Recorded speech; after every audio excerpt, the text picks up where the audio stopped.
Eu queria lhe fazer um convite nesta noite. Na última vez que eu estive aqui, nesse púlpito, que para nós é muito caro, eu falei sobre algo também muito simples, que é sobre a fé. Mas não da forma comum que se fala de fé, mas da fé movida, criada, gestada na palavra, capaz de nos levantar, de nos erguer sem nenhuma dúvida, para receber aquilo que o Senhor nos entrega e para fazer aquilo que Ele nos manda. Fé no Deus infalível, fé moldada pelo texto que fala: não há impossíveis para Deus, não há. Forjada em textos como: tudo é possível àquele que crer. E isso aniquila as dúvidas e monta a nossa vida para tudo que tivermos que enfrentar, viver em o nome de Jesus Cristo. Da última vez falei sobre fé. Fé é uma fagulha que provoca combustão no reino de Deus, que faz mover o motor das promessas do Senhor. Hoje eu queria falar sobre fome.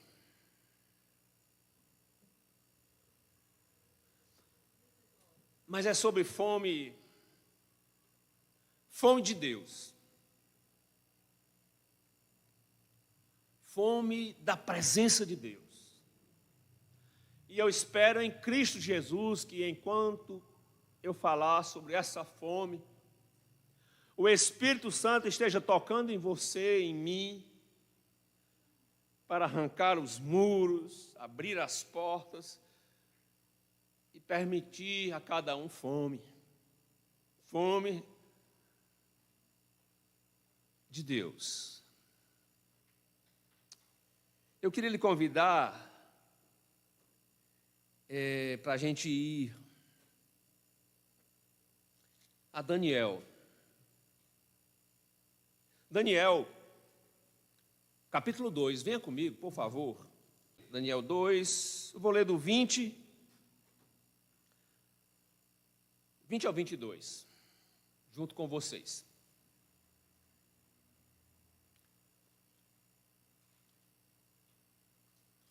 Daniel 2, 20, o Senhor nos diz assim: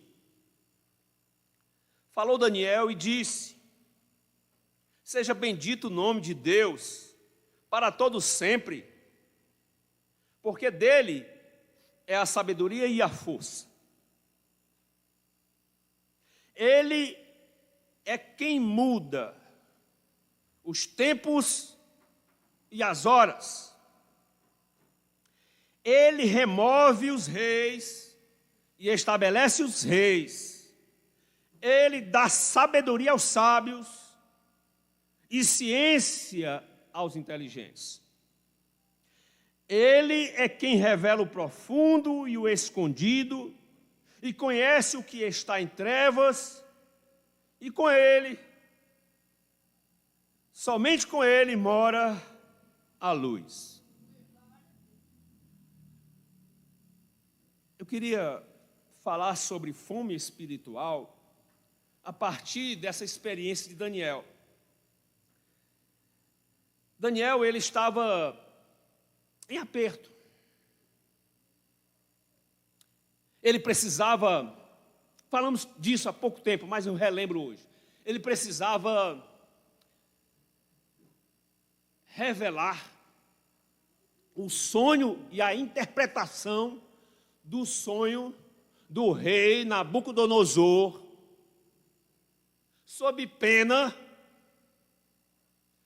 da morte, caso não fizesse, morte dele, dos magos, dos sábios, todos, e adivinhos da Babilônia. Quando ele sabe da notícia, assume a responsabilidade para si e pede um tempo. Um tempo para, junto com seus irmãos, amigos, com a igreja, orar a Deus, para que o Senhor o revele do sonho e lhe dê a interpretação dele.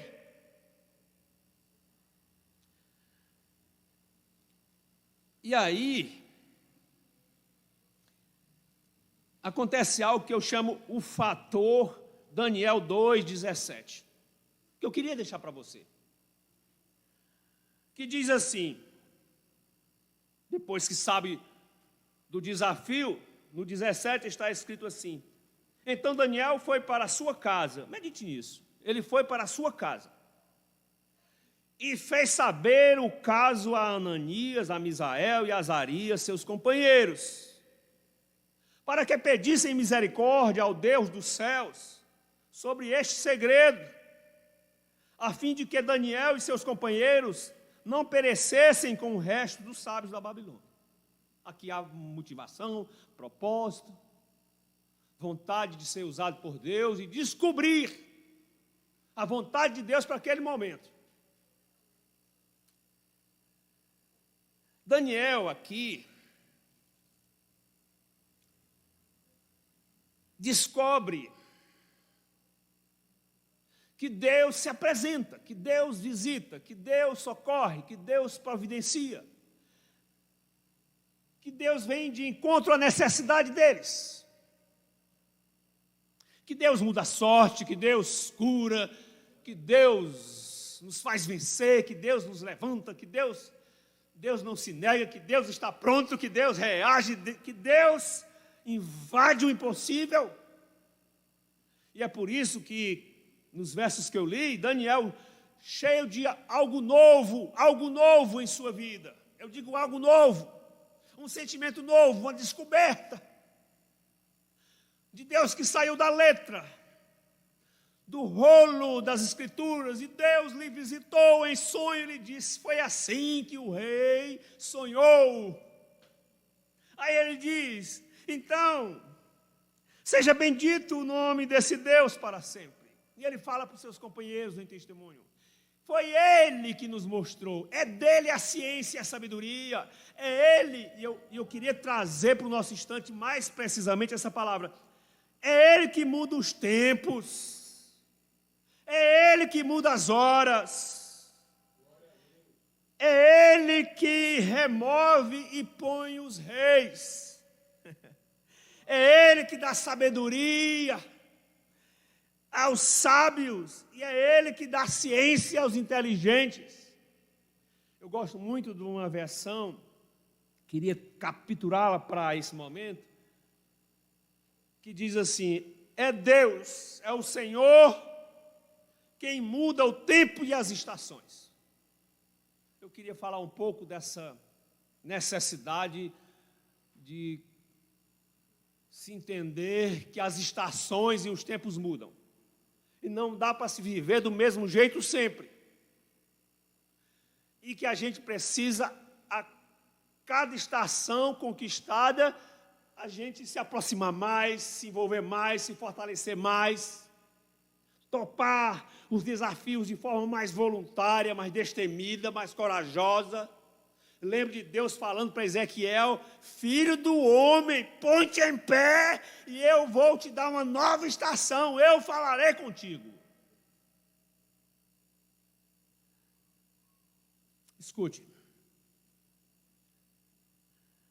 Daniel aprendeu uma certa fome pela presença de Deus, que só assim, somente assim, tudo é revelado, que não existe segredos, que assim, tão somente assim, o poder nos apanha, que a sabedoria nos chega, que o entendimento se alarga, que o coração se fortalece na verdade, na justiça, no poder de Deus.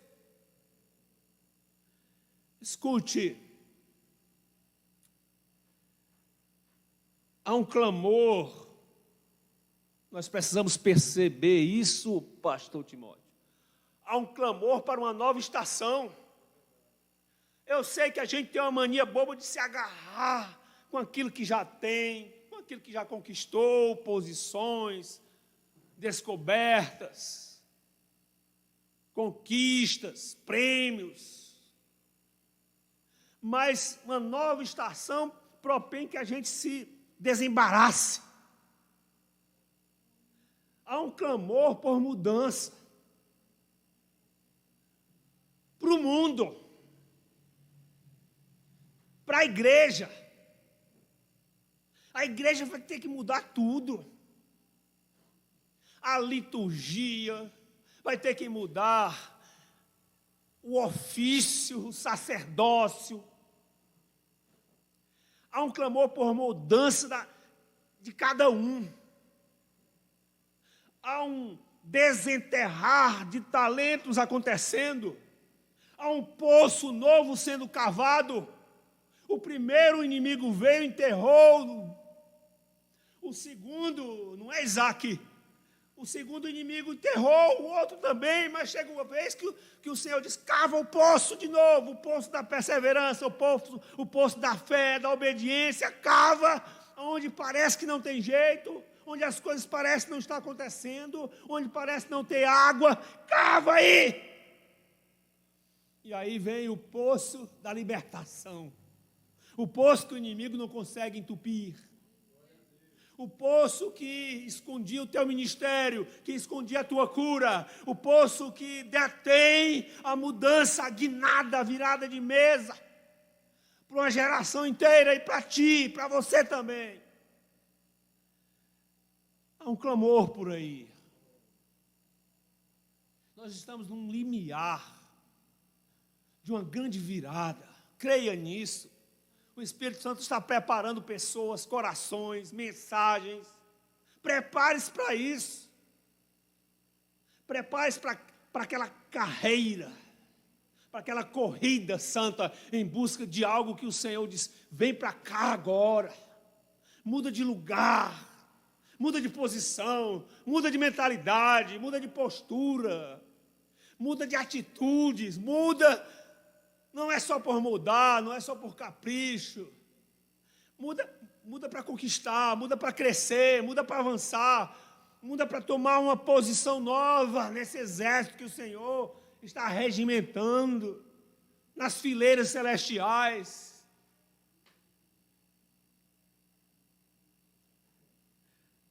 Há um limiar apontando para uma grande revolução. Não sei até que ponto essa palavra te pega, te atinge, mas eu estou inquieto. Como quem busca uma estrela nova no céu, uma nova constelação, uma nova descoberta, uma palavra que mesmo que eu já tenha visto, mas que seja inédita para o meu espírito, de forma capaz de me mover. Eu tenho dito de forma insistente alguns refrões, algumas palavras de ordem, tipo, reabible-se, volte para a Bíblia, volte para a palavra, volte para Jesus, volte para o mover, volte para a pureza, volte para a dependência, volte para o primeiro amor, volte! Se for preciso você engatar uma marcha ré e voltar para o caminho que você abandonou, faça! Porque você vai estar amolando um machado necessário para cortar uma árvore mais adiante. Escute, eu queria deixar nesta noite como uma contribuição e uma espécie de sequência. Não sei até que ponto a palavra fé viva, movida pela palavra, construída pela Escritura na sua vida. João diz isso, se você crê. João não, Jesus disse, se você crê em mim, do jeito que está na minha palavra, do teu interior, fluirão rios de água viva. Eu queria levantar algumas bandeiras, alguns pontos. Eu dizia que eu não sei o quanto você entendeu essa palavra sobre uma fé movedora. Eu não estou falando de uma fé religiosa, superficial, que se confunde com conduta cristã na igreja. Uma roupagem que demonstra espiritualidade. Não estou falando disso. Estou falando de algo interior. Você e Deus, você e o Espírito Santo, você e Jesus ali na sua frente, movendo você nos gestos, nos lábios, nos ouvidos, nos olhos, nos seus negócios, nas suas ações, no seu trabalho, em casa, nas falas.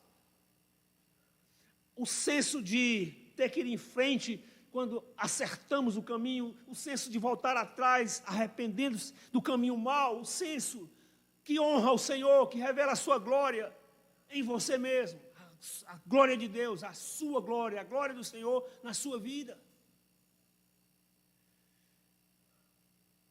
Eu queria falar de algumas bandeiras para nós entendermos um pouquinho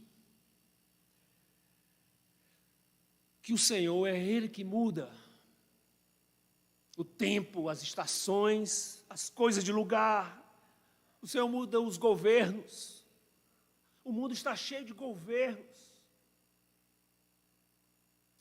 O diabo é um pseudo-governante que para governar alguém tem que enganar e mentir, porque ele usurpa daquilo que não é dele. Mas ele consegue um certo governo. Ele consegue oprimir as pessoas. Ele consegue fisgar as pessoas com iscas que parecem coisas boas.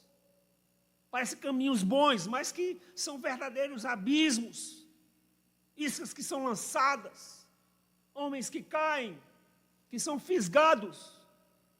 E aí o diabo, assume um governo sobre aquele que deveria ser governado por Deus, que foi feito para entender a voz de Deus.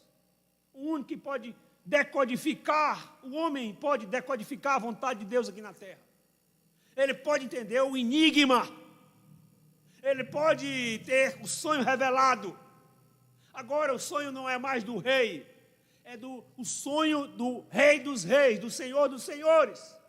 Que Deus nos dá a capacidade.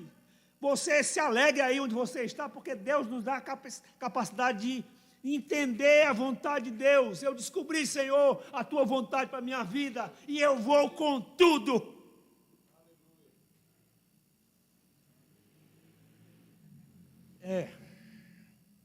Eu queria entender sobre esse Deus que muda as estações, os governos. Não dá tempo, mas esse episódio, lê esse Daniel 2, a revelação desse sonho na íntegra. Quando reinos são apresentados nesse sonho para Nabucodonosor, e ele é o maioral, é o cabeça da estátua. Mas o Senhor mostra que, mesmo que de ouro, mesmo que de prata, ou de bronze, até de ferro, muito forte, de barro, que se misturado com ferro, fica desleixado. É um reino que não se põe de pé, não se equilibra, se dilui, se desmancha. Parece com os reinos dos nossos dias. Aí, no sonho do rei Nabucodonosor, é visto uma pedra que esmaga, foi dito isso aqui há poucos dias, que esmaga a estátua, uma pedra que não foi cortada por mãos humanas, e a gente entende isso, porque vem de Deus, vem do céu, e esmaga os reinos, os governos. É por isso que Daniel diz, olha, se preocupe não se agonie não, como diz o pastor Wesley, não se arreste não, porque o Senhor é Ele que põe os reinos, e é Ele que arranca os reinos. E aí, para os nossos dias, onde os homens se encontram muito sábios, o Senhor diz, é o Senhor que dá sabedoria ao sábio, e dá ciência ao inteligente. A inteligência humana nas descobertas tem a ver com a vontade de Deus, com o mover de Deus, com o plano de Deus, os propósitos, que muitas vezes, se não orarmos, só vamos entender o propósito de Deus anos depois.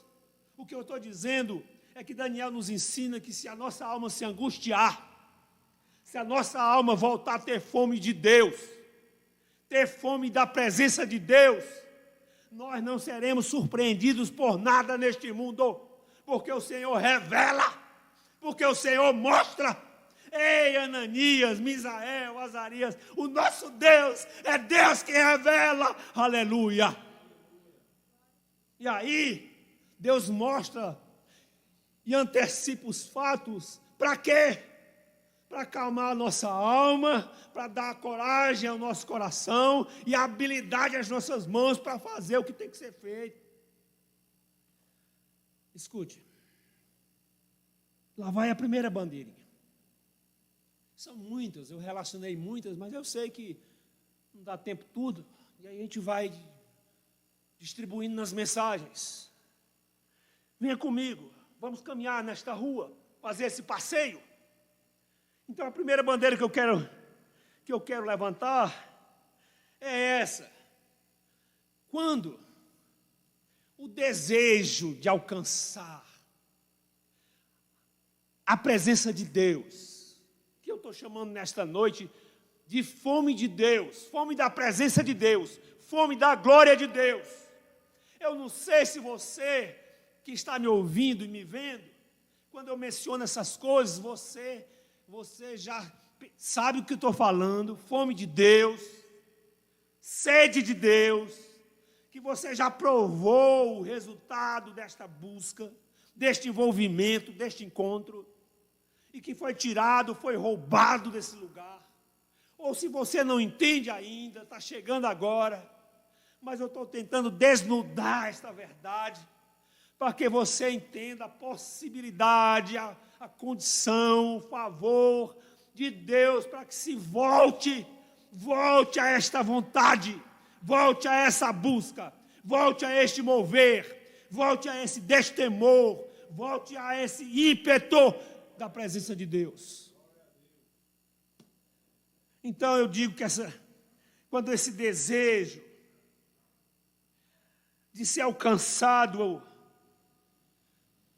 pela presença de Deus é maior, é bem maior do que a lucidez humana, a lucidez do mundo. O que é isso? Essa lógica do mundo, essa mesmice do mundo, essa régua do mundo, essa imposição, essa ética do homem, pequena, curta, incapaz, insuficiente.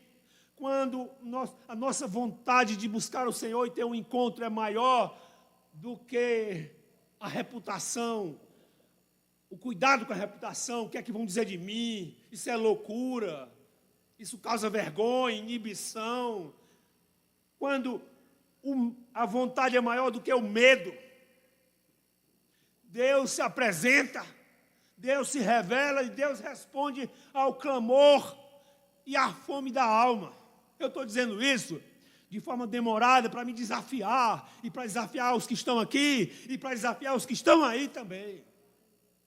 Não é um Deus filosófico, distante, que fez a terra e foi embora para o céu. É um Deus envolvido, um Deus nos detalhes, Deus presente, Deus aqui, Deus agora, Deus de já, Deus pronto para responder o clamor, para pacificar a alma do contrito e angustiado. É Deus que responde, é Deus que se revela no Salmo 46. Os montes se tumultuam, os mares, tudo isso, mas eu tenho a calma, a paz que cuida da cidadela da minha presença, e eu dou, eu entrego. Jesus disse isso: aprendei de mim, que sou manso e humilde de coração, vocês encontrarão sossego e paz para a vossa alma.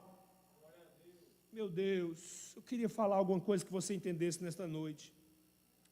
Queridos, a busca, não é? A busca. Pastor Wesley, eu conheci, graças ao Senhor, um tempo onde as pessoas buscavam de uma forma mais intensa. Quantas vezes varamos a madrugada sentados debaixo de uma árvore, com a Bíblia na mão e uma harpa cristã na outra, e a luz de lamparina, um salmo, um hino, em uma oração, uma palavra, um salmo, um hino, uma oração. Agora vamos nos ajoelhar. E quando o coração estava pronto, e os joelhos também. Aí a gente se ajoelhava no chão de terra batida. Não importava a poeira no rosto, a terra nos lábios, não importava. O que importava era aquela glória que permeava o coração, que animava o espírito, que alegrava o sorriso, que brilhava o olhar. Aleluia! E relógio era vencido, não tinha hora. Eu alcancei esse tempo. Tempo das coisas de Deus estarem confundidas com as coisas nossas aqui. É tudo junto, é tudo no mesmo diafasão. Deus na terra, Emmanuel conosco. Sabe, eu estou falando disso, dessa fome que leva a uma resposta. Não sei se os que estão aqui, ou os que estão aí, escondidos no fundo da alma, sem revelar nem para quem está mais perto, há uma fome, um desejo, uma vontade. E eu estou falando pelo Espírito, que Deus sabe, que Deus vê, e que Deus espera que você tenha fome por esse desejo. É um nível que precisa ser rompido, vencido, alcançado, superado. E aí, é como se você corresse uma dura carreira, com 1000 inimigos tentando se segurar, correntes, grilhões, pedras, muros, escadas para subir, montes.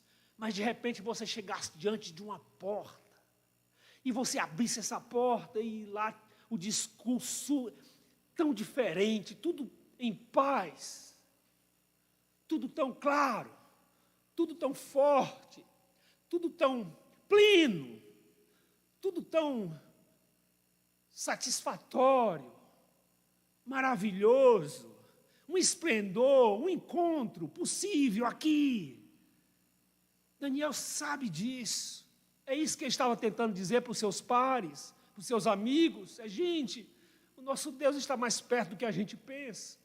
Porque tem gente que consegue ver muito rapidamente o mal. Olha aí a notícia. Olha aí a dificuldade. Olha aí o que está batendo na porta. Mas hoje eu estou te chamando para ver Deus, para ver a palavra de Deus, as promessas de Deus para você, só possíveis por essa fome insaciável, esmagadora de Deus. Pastor, exagera? Exagera.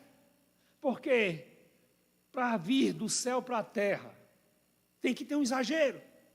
Para ir da terra para o céu, tem que ter um exagero. Uma conduta além das normas, quebrando normas naturais, sobrenaturais, físicas, emocionais. É preciso exagerar, transbordar, extravasar. Ei, não é de qualquer forma, de qualquer jeito, de fazendo pouco, de tendo como pouco, com pouco valor, com pouco apreço. Ei, não é tornando volúvel, pequeno. Não tratando de forma comum, terreno. Eu estou falando de valores do céu, da terra, em Deus, envolvida por sua glória. Eu estou falando de fome. Fome, pastora Juliene. Bem-aventurados aqueles que têm fome e sede da justiça, porque eles serão fartos. Mas não é a justiça do martelo, não é a justiça da toga, não é a justiça dos tribunais. Justiça que é a presença de Deus, onde a vontade de Deus é perfeita, sem resistência. Se sabe, sem resistência. Pastor, é possível que a vontade de Deus esteja dentro de um coração de hoje, dos nossos dias, sem nenhuma resistência? Porque o Espírito Santo é um envelope. É como um envelope que guarda a vontade de Deus no coração humano. E se houver fome dessa justiça, fome da presença, há um amor tão grande que não há nada nesse mundo que abale a firmeza dessas raízes, dessas âncoras e dessas verdades.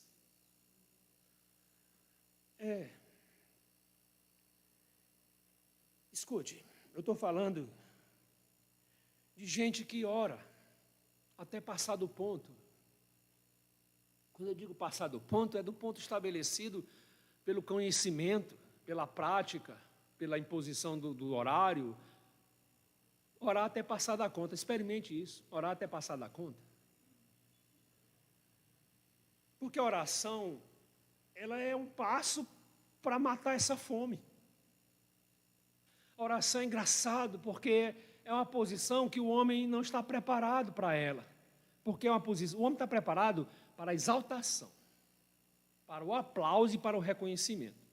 A oração é um caminho de descida, porque ela humilha o homem, humilha os poderes do homem, as ciências do homem, os governos do homem.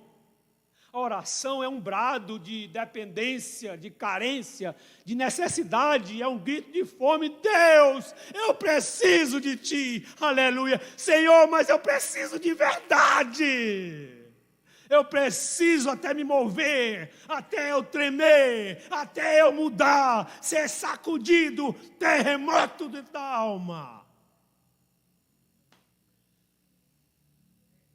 Vamos ao ambiente da casa de Simão.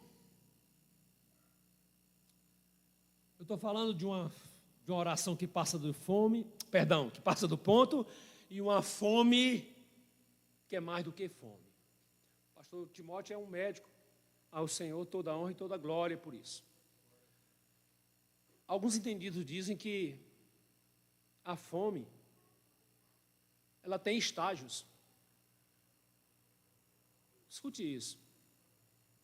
Mas chega um ponto que a fome é tão grande, tão incontrolável, que ela passa de patamar, ela vira desespero. E dizem que o homem desesperado com fome, ele é capaz de atitudes impensáveis. Porque é como se o estômago falasse mais alto do que a consciência.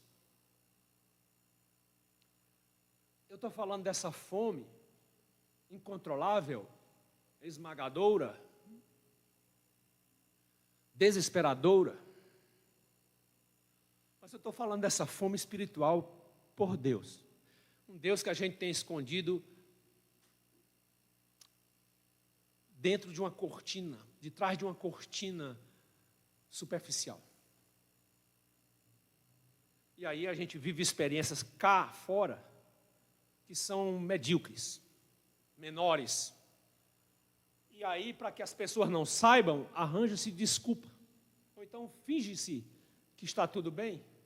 Pois é, a fome é um grito para Deus dizendo: não está bem, não está tudo bem, mas eu sei, Deus, que em Ti tudo vai ficar muito bem. Aleluia.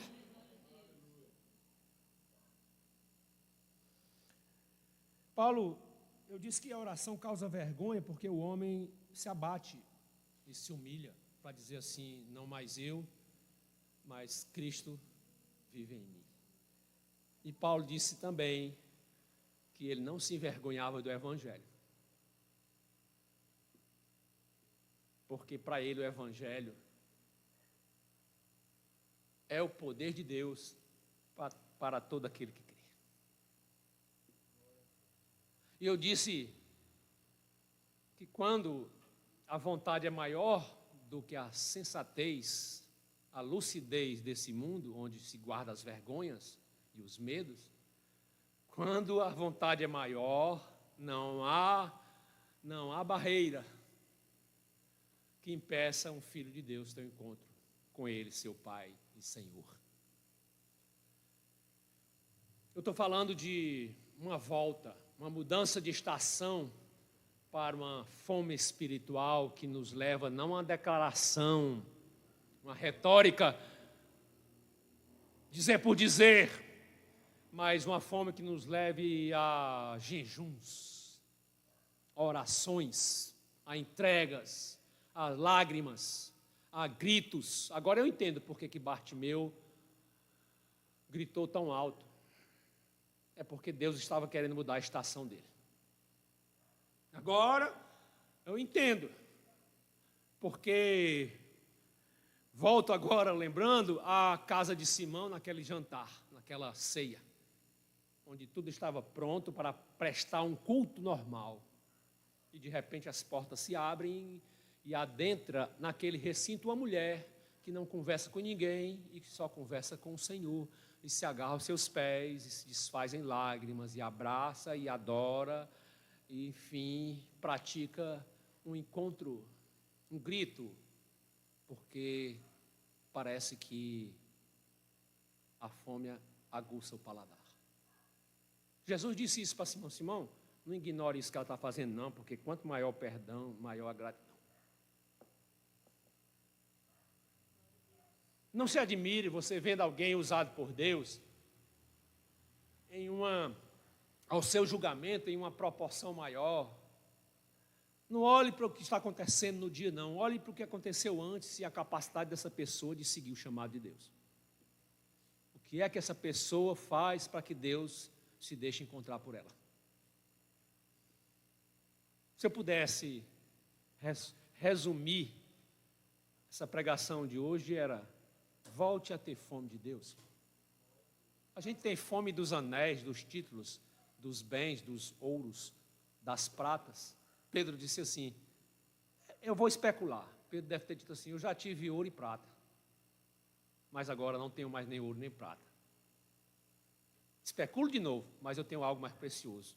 O que eu tenho, eu te dou. Levanta e anda em o nome de Jesus Cristo. É algo transcendente, espetacular, diferente, é riqueza e herança que só pode provar quem tem fome e sede da justiça de Deus. Essa mulher, ela quebra limites de toda sorte, não vou nem nominar aqui, até os próprios, os limites da sua alma, seus complexos, seus preconceitos, sua descrença, sua tristeza. Mas agora ela estava envolvida em outra atmosfera. Por um milagre, o Espírito Santo conseguiu capturá-la e trazê-la para o aconchego da presença de Jesus Cristo, que no seu olhar dizia: filho, vai, não peque mais. Eu tenho uma nova estação para você. Porque aqui está aquele que é maior do que o sábado e maior do que o pecado. Aquele que é maior do que qualquer coisa que o homem possa fazer em direção à sua salvação. Porque Ele é o Salvador. Filha, aonde for pregado esse evangelho, vão lembrar de ti. Porque a tua fome quebrou o limite. A tua fome te aproximou de mim. Aleluia! Segunda bandeira. Há diversas formas de se entender a glória de Deus. Quando eu falo glória, entenda presença, poder, real. Presença real, glória real, poder real, mover de Deus. Eu estou dizendo que há diversas formas de se entender essa glória. E é preciso ter sabedoria celestial para entender. É preciso nascer de novo, com uma nova mente capaz de guardar a palavra e ser movido por ela. Maratone a palavra e você vai receber uma nova mente, uma mente esvaziada das luxúrias do mundo, das más notícias do mundo, e agora permeada, cheia da esperança, das boas novas. Palavra de Deus para cada instante, para cada situação, para cada obra. Palavra de Deus falando, luz, lâmpada, aleluia. Existe uma forma de entender Deus e sua glória no céu. Os poetas falam tão bem disso. Os pintores pintam de uma forma espetacular céu e glória, brilho da glória, traduzida nos pincéis, nas catedrais, nos templos.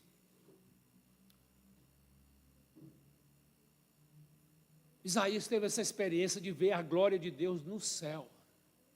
Isaías 6 fala disso. Em determinado momento, quando alguma coisa estava mudando, uma plataforma estava mudando, pastor Wesley, capítulo 6 começa assim: no tempo que morreu o rei Uzias.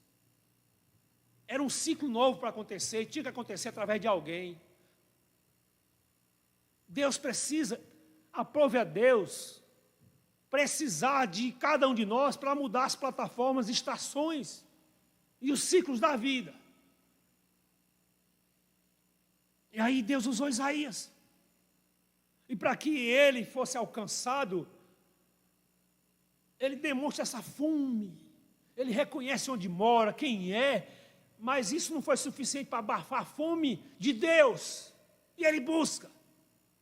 Eu não sei se você já achou o suficiente e desistiu, ou se você nesta noite está dizendo assim, bradando em silêncio: eu quero mais de Deus, eu quero mais do meu Deus. Eu quero o encontro real de Deus. A Isaías diz que ele, nesse ano da morte do rei Uzias, ele viu o Senhor. E para mim isso basta.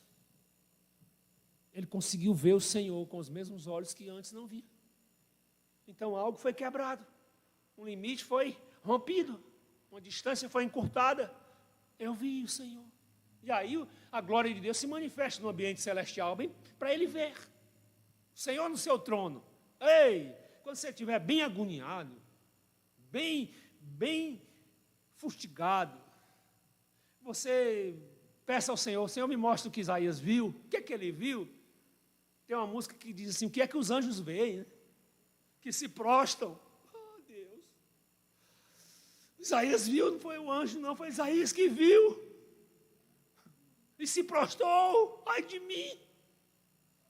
Essa geração precisa de um encontro como esse, para que a maldade saia, para que desocupe um lugar para a glória, para a bondade, para o amor, para o poder, para a fé, para a palavra, para o Espírito Santo batizar. Essa geração tem que desocupar o coração, encontrar uma fome espiritual suficiente para se assombrar com Deus. Ai de mim, aleluia. Então, a gente pode entender a glória de Deus no céu. Isaías entendeu. E os seus lábios foram tocados pelo fogo do Senhor. Ah, Jesus, toda vez que a gente vier pregar aqui, acende o fogo nos nossos lábios, nos nossos corações.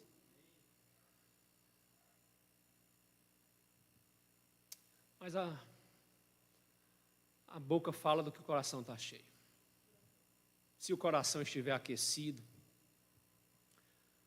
o Senhor diz que o Senhor toma os seus anjos como labareda de fogo.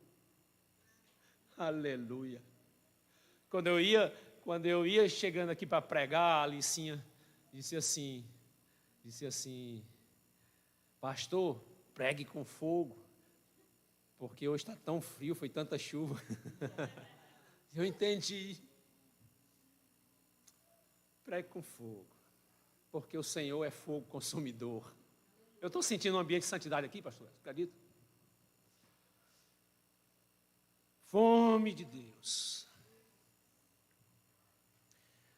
Eu disse que há uma maneira de você enxergar a glória no céu, bem longe. E tem uns que dizem assim: não é para mim não, porque eu moro numa cidade impura, e eu também sou. Tem mais jeito não. Eu quero dizer para você nesta noite que a fome de Deus é provocada pelo Espírito de Deus. Não nasce em você, é Ele que põe essa fome, usando circunstâncias, situações. Para Daniel, a situação, o aperto foi: ou você vai buscar Deus e tem revelado o sonho e a interpretação dele, ou você vai morrer. Era o aperto.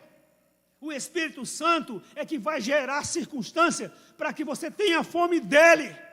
Então não tenha medo da luta, nem tenha medo da confusão, da dificuldade, não tenha medo do que está acontecendo, porque um terremoto, por trás dele vem a calmaria, por trás da ventania vem a paz. E você vai saber o que é fome preenchida e saciada pela palavra e pelo Espírito Santo de Deus. Outra maneira de você entender a glória de Deus, a presença de Deus, é ela perto. Perto. A glória é por perto. A igreja é um lugar espetacular. Porque muitas pessoas que às vezes chegam cansadas, feridas, sofridas, abandonadas, desistentes, às vezes deprimidas, outras vezes entristecidas. Mas elas chegam no ambiente da igreja e o que se faz dentro da igreja, se for bem feito, se for por movimento do Espírito, se for provocado por Deus, o que se faz aqui exala uma glória. As pessoas estão chorando, mas de repente elas veem uma luz, uma glória, uma esperança. Alguém proclamou uma palavra ao cativo, ao oprimido, e ele foi liberto. Então, as pessoas veem essa glória. Há pessoas que não são da igreja, mas respeitam a igreja, porque vem na igreja uma glória que está perto, uma glória que está na terra. Moisés nos mostra experiências assim. Ele sobe ao chamado de Deus, um monte, e a glória de Deus envelopa o monte. Quando você vai orar de verdade, você também é envelopado junto com a glória de Deus. E ele provou disso. E um dia ele pede a Deus para que Deus revele a sua glória. E Deus, que respeita processos, respeita propósitos, respeita estações, ele disse: Moisés, não dá para você a minha glória todinha não, Moisés. Então, está vendo aquela fenda da rocha ali? Se esconda lá. Se esconda na fenda da rocha, porque eu vou passar com a minha glória. E você vai entender um pouco da minha glória. Então a glória é muito perto. E às vezes a glória está perto de você, da sua casa. Às vezes o marido é difícil, e a glória está nessa mulher que ora. Às vezes o filho dá trabalho, e a glória está nos joelhos dessa mãe que chora. Às vezes o filho é pródigo, e a glória está no pai que espera. Às vezes o marido é teimoso, de pescoço duro, mas a mulher crê num Deus que muda a estação, muda os tempos. E essa mulher se envolve com a fome de Deus, do agir de Deus, do mover de Deus, do Deus de Moisés, do Deus de Abraão, de Isaac, de Jacó, do Deus de Maria, de Deus de Marta, do Deus daqueles todos os discípulos que se apresentaram, que não se negaram, que seguiram. Deus dessas pessoas simples que ousam orar, tendo a oração mais valiosa do que a sabedoria humana, do que a capacidade humana, do que o bolso humano, do que os recursos humanos. A oração aproxima céu, terra, o impossível, desmancha o impossível. Deus de perto, da fenda da rocha. Talvez uns nesta noite consigam com essas palavras ver Deus no céu.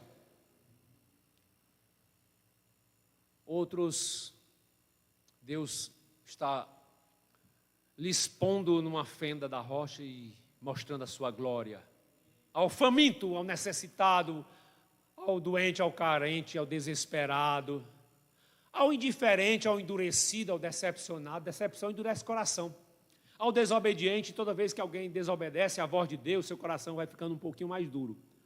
Até o dia que o martelo bate com mais força e eis-me um sapenha, e você volta. Volta nesta noite à alegria, ao mover do Espírito. Volta nesta noite ao uso dos dons. Volta nesta noite, não se negue. Deixe Deus avivar a fome de sede, de justiça, ou vontade de pregar nesta noite.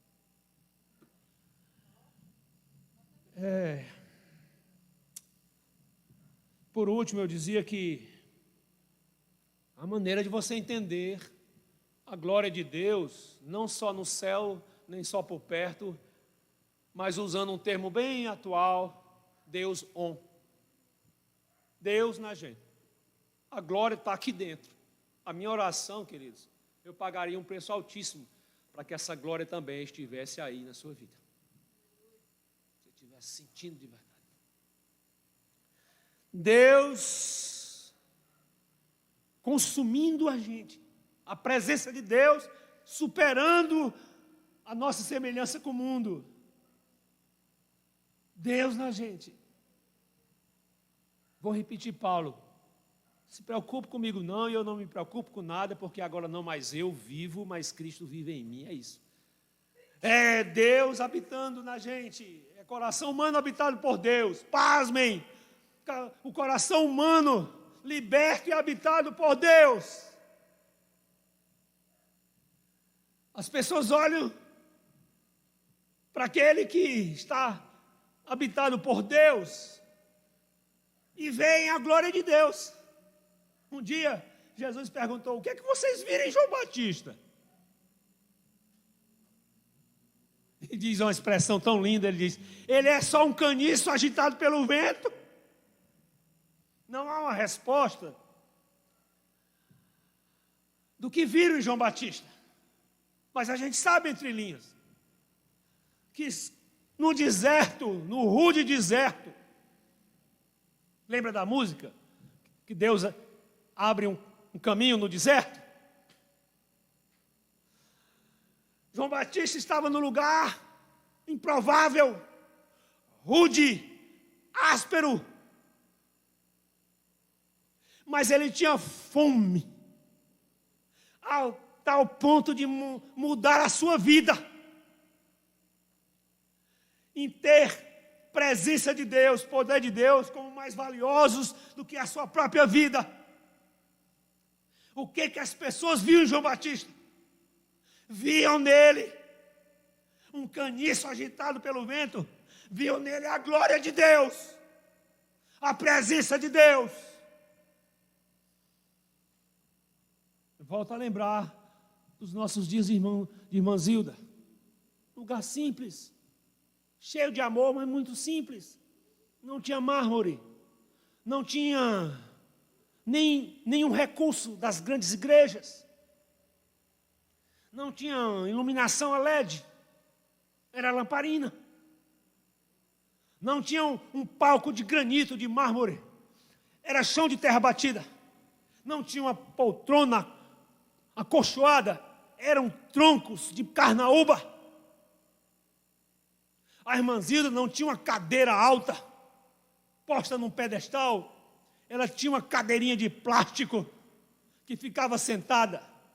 Às vezes, gente, vocês que estão aqui nunca ouviram isso.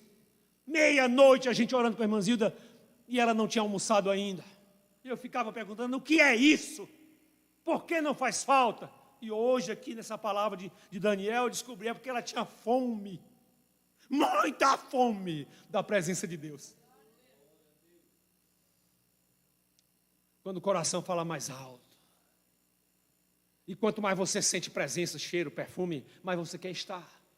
Quanto mais você é usado, mais você quer ser usado. Quanto mais Deus se apresenta, mais você quer dele. Quanto mais Ele lhe conta alguma coisa, você quer saber outra. E o Senhor promete, é isso mesmo. Tenha fome, tenha sede, e eu vou lhe revelar coisas desconhecidas, incomuns. inaturais, que o olho humano não vê, não viu, o ouvido não ouve, não ouviu, o coração não conhece. Eu vou mostrar. Essa pregação é um grito. Volte a ter fome de Deus. Pessoas subiram montes em busca de oração, fizeram jejuns, o tempo passou, esqueceram disso. Volte a ter fome.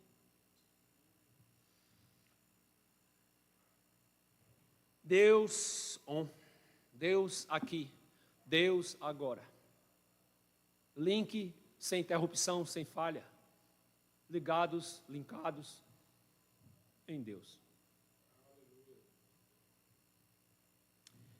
Queridos, eu termino dizendo que João 17, 21 é um versículo, é um texto extraordinário. Ele está contextualizado pela oração sacerdotal de Jesus Cristo. E nele está escrito assim: na sua oração, na sua fome de presença, de mover, no seu choro, no seu suar de sangue, ele diz: Pai, que todos sejam um, e como és em mim, e eu em ti, também sejam eles em nós. Eu vou dizer de novo: assim como nós estamos juntos, que eles estejam juntos em nós. E, gente, só é possível com muita fome, com muita busca, com muito querer. Esse mundo vai entender que não é de qualquer jeito, é do jeito de Deus. Para que eu oro, Senhor, para que todos sejam um, como nós somos um, como és em mim e eu em ti, que eles sejam também em nós, para quê? E ele responde: para que o mundo creia que tu me enviaste. É isso que acontece na vida de quem tem fome e sede de Deus. É gente que revela a Cristo Jesus sem muitas palavras. É pelo jeito de ser, pelo olhar, pelas decisões, pelas atitudes, pelo comportamento, pelo jeito da vida, revelando que Cristo inaugurou naquele ser, naquele coração, um novo ente, nasceu, foi de novo, foi batizado, separado, inundado, sepultado, ressurreto e glorificado, coração cheio da glória de Deus. É isso. Fome espiritual, pastora Ana Linda, que provoca uma fusão. Eu estou falando de algo que parece irreal, mas é uma fusão. Quando você tem essa fome, vai buscar um encontro, uma fusão, uma mistura entre você e Deus. É uma fusão. É uma sintonia, pastor Wesley. Não tem dificuldade para entender. Daniel estava desesperado, porque ou ele levava a revelação do sonho para Nabucodonosor, ou morria ele e muitos seus amigos. Aí o Senhor viu a sua fome, a sua necessidade real. Anote aí: necessidade real de estar com Deus. E o Senhor lhe impõe uma sintonia, ele fala claramente. E ele sabe os detalhes de tudo.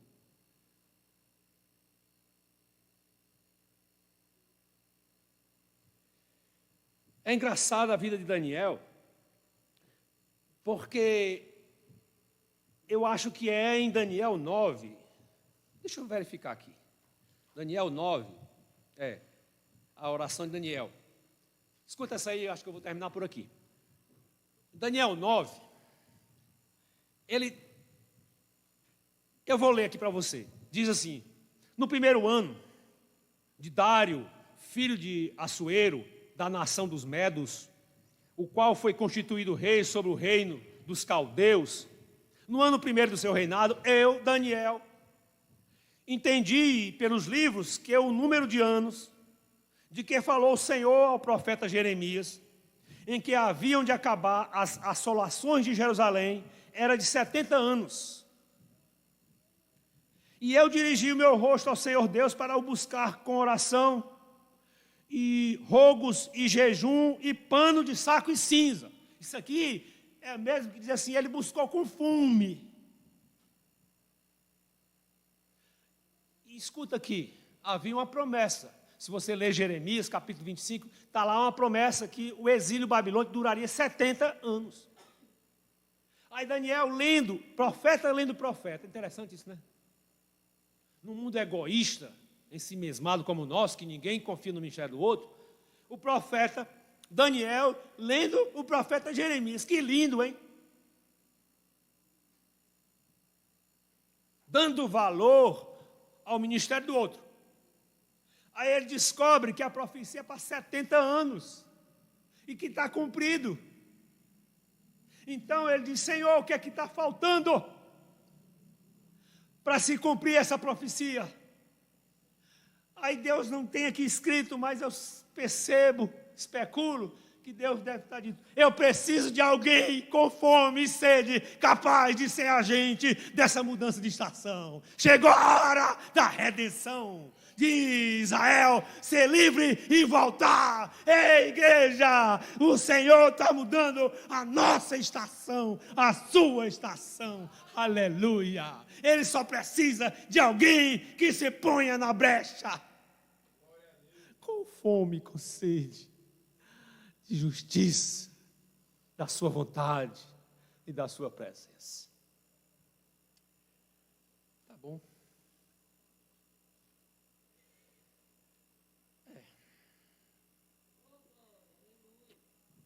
Quando você ora com esse padrão, além dessa fusão e dessa sintonia, surge um resplendor e uma glória. Eu não entendia bem ainda as coisas de Deus, como não entendo ainda hoje. Mas eu presenciei uma cena de um rapaz que foi ameaçado de ser atingido por um secador de serigrafia, muito pesado, profissional. Alguém se aborreceu com outro e o cara levantou o secador para atingir o outro na cabeça. E ergueu o secador, que deve pesar quilos. Mas essa pessoa que estava para ser alvo daquela agressão era um servo fiel. Muito provavelmente alguém que tinha fome de Deus. Porque o camarada não conseguiu passar com aquela arma até certo ponto e a mão ficou petrificada numa posição lá. Esse cara era violento, era conhecido como violento. A sua esposa dizia assim, não mexam com ele, porque ele perde a razão. Nesse dia ele perdeu a razão, o orgulho e a vaidade, porque a sua mão ficou dura, endurecida. E o rapaz não fez nada. Ficou só olhando. E ele viu que não dava mais para atingir, ele largou aquele artefato e foi embora decepcionado com a sua força, porque agiu naquele momento uma força grande, maior do que a dele, a força de um Deus daquele rapaz. Termino com o episódio de Moisés, só dizendo assim, ó, Moisés, diante do Mar Vermelho, quem lembra aí, onde a cena do Mar Vermelho, capítulo 14 de Êxodo, né? Aí, sob a ameaça, de um lado o mar e atrás o faraó, uma agonia para aquele povo, e o povo reclamando, porque Moisés conduziu aquele povo agora para morrer. Eu fico pensando como é difícil os pastores de igreja conduzir o povo nessa época de pandemia. Porque cada um sente de um jeito, percebe de um jeito. Aí Moisés estava nessa agonia de decisões. Aí diz a palavra que, diante da agonia do povo, da ameaça de Faraó, do mar bravio, Moisés foi orar ao Senhor e o Senhor não gostou daquilo. Disse: Moisés, por que clamas a mim? Diga somente a esse povo que marche. E eu entendi porque que Deus disse assim: Moisés, não é hora de orar, porque eu conheço a tua fome e a tua sede por mim. E eu já estou em fusão contigo, para que o que eu faça, você faça também, e o que você fizer, eu assino. Então diga a esse povo que marche, porque eu vou estar em você, e eu vou estar em marcha com vocês. E esse mar vai se abrir, e só cabe vocês. O mar que eu abro, a porta que eu abro, só cabe vocês. Quando o faraó vier, eu vou fechar, eu fecho, para proteger vocês. Então, Deus quis dizer assim: Moisés, não volte para a estação anterior, não, onde você tem medo das coisas. Volte e fique na estação que eu já lhe pus, onde a fome de justiça que há no seu coração me coube por inteiro aí dentro, de tal ponto que eu estou contigo e você está em mim. E vamos em frente, porque nós temos um deserto para tomar conta. Nós temos uma terra para tomar posse. Nós temos uma promessa para realizar, e eu só realizo promessa através de vocês. É isso. Eu queria dizer para a igreja que eu percebo uma nova estação. Que as coisas não vão ficar como estão e não seremos mais os mesmos. Eu vi uma cena engraçada essa semana. A piscina aqui da igreja está passando por uma reforma, então a gente esvaziou toda e trocou a roupa dela. Está bem bonitinha, roupa nova. E hoje, o que eu estava prestando atenção, exatamente o que aconteceu hoje. Hoje ela estava sendo cheia novamente, a água entrando. E ela está cheia novamente. E eu entendi que essa piscina passou pelo mesmo processo. Trocou de roupa. O Senhor fala de umas vestes espirituais que precisam ser trocadas. E só podem ser trocadas mediante essa fome de Deus. E ela está cheinha, transbordando, parece um crente cheio do Espírito Santo. Algo aconteceu e mudou para uma nova estação, para um novo tempo. Então eu queria dizer para a igreja que há um novo tempo da parte do nosso Deus para acontecer. Há uma nova estação para você conquistar. Quem crê assim? Aleluia.